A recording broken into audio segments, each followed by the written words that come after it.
Welcome, everybody. We're going to talk about the horrible officiating, Kelsey Plum speaking out about it. But first off, I want to say a big thank you to all the new subscribers and people that have been supporting me. It feels like a couple videos ago, I was celebrating hitting 5K. I've already crossed 6K, and that's crazy to me. So thank you for all the support. Shout out to other creators that spotlighted me and sent people my way. Much thanks. Without further ado, let's talk about the reffing problem in the WNBA. I mean, it's a thing that we can talk about pretty much after every game. It's boiled up for the Fever as far as Stephani White. Stephani White spoke very early about it. I thought she got fouled. I think it's pretty egregious what's been happening to us the last few games.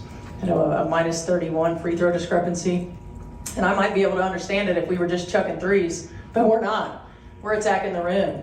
And the disrespect right now for our team has been pretty unbelievable.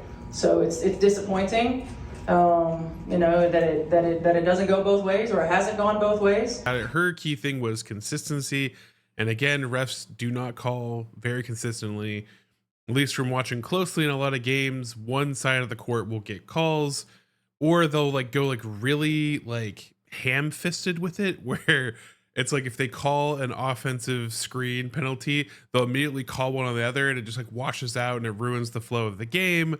Aliyah Boston famously, hasn't been able to speak about her whistles. Plating was you were on a roll offensively, but it seemed like foul after foul. How did that feel like it was impacting the team's offensive momentum? I love my money, so I'm gonna end the answer there. She has one of the worst whistles in the game. I think if you want to get a chuckle and a good cry-in, maybe go look at last year. Go look at Asia Wilson's fouls versus Aliyah Boston's fouls. Just go look at that gap of a whistle, and then and then come back in the comments and tell me how you feel about it, because it's stupid. So and again, this year it's a thing, and I hoped at the end of last year that they would fix some of this. Yes, some of the refs aren't paid a lot, but a thing that prevents players and coaches from speaking out about this and is acknowledged is the fines. Aliyah Boston doesn't want to get fined. Stephani White doesn't want to get fined. They don't want to be repeat offenders because they know that fine is going to go up. And 2 years ago, Natisha Heidemann actually posted a screenshot of her getting fined $500, and I think it was her agent or someone was trying to, or the coach was trying to appeal it and get her off, and she couldn't do anything. And so she made a post. It's actually, after thinking about it, the refs are great, and posted the screenshot of the fine. And the CBA doesn't give exact fine numbers, but it's probably around $500, $1,500, because after $1,500 triggers an automatic review, and you get to appeal it immediately type of thing. And so they probably don't want every fine to automatically trigger a hearing for something like this. And so it's probably somewhere below that. Now, all that said, for an NBA player, for an average person, $1,500, that's a good chunk of change. That's gonna ruin your flow, right? But clearly, I think that players are starting to get frustrated, and the WNBA,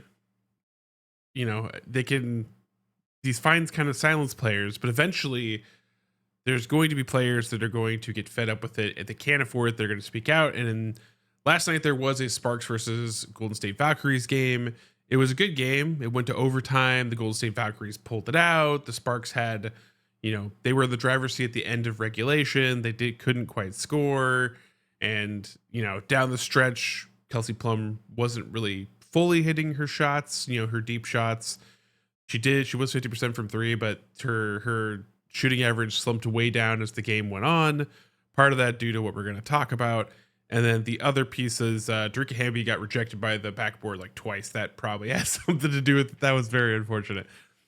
But all that said, after the game, Kelsey Plum spoke out, and here's the clip. I drive more than anyone in the league, so to shoot 6 free throws is absurd. And then I got scratches on my face, I got scratches on my body, and these guards on the other team get these ticky-tack fouls, and I'm sick of it. I get fouled like that every possession. Ricky gets fouled like that in the post all the time, and they don't call it, and I don't know what else to do.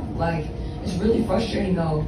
I'm I feel, there's multiple shots at the end of the game, either or into the third, into the fourth, where they're just coming in swinging, and they just don't call anything. And I don't understand how that's 6 free throws.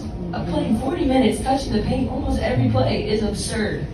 It's absurd. And so I'm saying, like, I'll get fined for that, and that's fine, but I mean, and I needed to make more shots, like, late game, but I mean, they're fouling the out of me every single play. Yeah. So I'm very frustrated with that, and I'm sick of it. I'm sick of it. I don't know what I need to do. I talk to the refs nice. I pray before the game. Like, I'm over it. Now listen, I've followed Kelsey Plum for a long time. UW love her, and she is a pit bull. She talks her ish. She's a competitor's competitor. She is not someone that normally is going to speak out on stuff like this. And for her to be this visibly upset, scratched up all over her face, her arms, you know, getting a little bit of the Caitlin Clark treatment. And we've seen Caitlin Clark go through this, getting bruised, scratched, all that stuff. But for her to be this distraught, and I went back and, you know, I watched some of the game, and she was getting crash dummied and nothing was called. But there was one really egregious one in overtime with Temi. Love Temi, but Temi's not even looking at her and just turns around, just absolutely just like catches all Plum. Just all Plum, sends her to the floor. No call. And stuff like that where it's like, in close situations, I get Kelsey Plum's frustration. As someone that is constantly driving, constantly touching paint, constantly making shots. There are players that, yes, they initiate the contact, they flop, and I get where the calls might not come out here or there, but there are legitimately, in this game, multiple instances where, yeah, she got hacked, and there should probably be a whistle being called, especially in critical moments in overtime that are very clear where a player wasn't even looking at her. I don't think Temi's that good that she's gonna like 360 no scope the ball out of Plum's hand and she doesn't even touch the ball. You know, like, I don't know what's happening there. And we've seen it. How many times has Caitlin Clark stared daggers into refs from the bench that we've seen so far? How much Dewana Bonner is like not even playing some plays because she's so upset with the refs. There was one where the recent one where she got a technical. The reason she got a technical is the ref behind her that's not on the baseline, the one that calls the foul, and she is so upset that the ref on the baseline, the ref that's right there, that should be making the call, that hasn't been making the call all game, isn't. They're like checked out. Who knows what they're doing? They're just watching her get fouled, and it takes like a ref that's across the court behind the play to make the call. And so she slams the ball and she yells at him to call the foul, and he tees her up, even though she got the foul. But the reason she's frustrated is because the foul is behind her. And like, that is crazy. That is crazy that that's the state of this game, where you just have refs that just aren't calling anything, or a ref that literally is making a terrible out of bounds call, and then like the very next play almost making a similar call. And I think the problem that the WNBA is running into is there's player safety. So if you're not calling players getting hacked and brutalized, if you're letting the way that Caitlin Clark needs to be guarded is that you just beat the hell out of her all game, eventually you're not going to have a Caitlin Clark, which is very important. I mean, I love that the fans are supporting the Fever. That is awesome. I love that is what is being shown in viewership numbers and other things. But at some point, the fans are going to get fed up. They're going to get fed up when their favorite players are out because they're injured, because they're getting hacked all game. They're going to get fed up when we have to spend 5 to 10 minutes. It feels like an eternity to review a call that's obvious. Like, get a New York team, bring in the satellite team that watches, that can help referees get the correct time on shot clock and all that stuff and speed that stuff up, or help them make calls.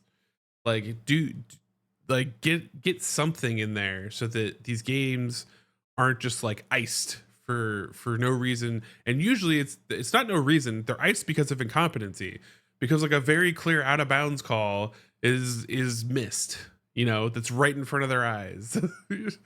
Like, how many challenges has Stephani White won this season? In one game she won 2. like in the same like first or second quarter, and then she had no more challenges for the rest of the game. That's ridiculous. That shouldn't be a thing. That should not be a thing that coaches in the WNBA have to worry about. The rules should change. The refs should get better. All these things are necessary. And to be frank, I think even in all of this, you know, the referee program obviously needs reform and a lot more resources put into it. Hopefully the CBA, something in there addresses that. And maybe that's part of the boiling over for the players, and that's how they speak out, is through the CBA. But they shouldn't have to be negotiating that type of stuff, because the WNBA should care about it, because that's part of the product. But the third thing, there's a third darker thing, and I have no evidence for it. And that's a topic for, it's a whole topic that could be a whole other video. And you know what? Maybe if I get 500 likes, maybe if I get 500 likes, I'll make that video. But for now, I mean, it's just frustrating as a fan. It's frustrating as a player, obviously. It's frustrating as a coach, obviously. So at some point, there has to be a change. But for y'all, like, let me know what you think down in the comments. How have you dealt with the reffing as a fan? What do you think the WNBA should do about the current situation? And remember, as always, you're going to be amazing today because you are amazing. And I'll catch you next episode.